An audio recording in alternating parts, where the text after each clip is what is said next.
Hi everyone. ఒక వ్యక్తి తన ఆదాయంలో 5% రవాణాకు, మిగిలిన దాంట్లో 20% ఆహారానికి ఖర్చు చేసిన ఇంకా అతని వద్ద 1900 రూపాయలు మిగిలింది. అతని ఆదాయం ఎంత? ఇలాంటివి కాంపిటేటివ్ ఎగ్జామ్లో ఇలాంటి సమస్యలు ఇచ్చినప్పుడు మనం ఎలా సాల్వ్ చేయాలో ఈజీగా తెలుసుకుందాం. ఇప్పుడు అతని ఆదాయం నేను ఎక్స్ అనుకుంటున్నా.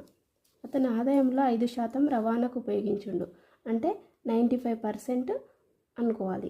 100లో 5% పోతే 95%. 95% కాబట్టి నేను 95/100 వేసుకుంటున్నా. మిగిలిన దాంట్లో అంటే ఇంటూ అట్లా పెట్టుకోవాలి. 20% ఆహారానికి అంటే 80%. 80/100. ఆ ఖర్చు చేసిన ఇంకా అతని వద్ద ఎంత మిగిలింది?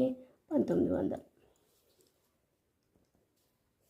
Direct 19 1s 19 5s 0 0 2 4s 2 5s 5 1s 5 1s 5 5 1s 5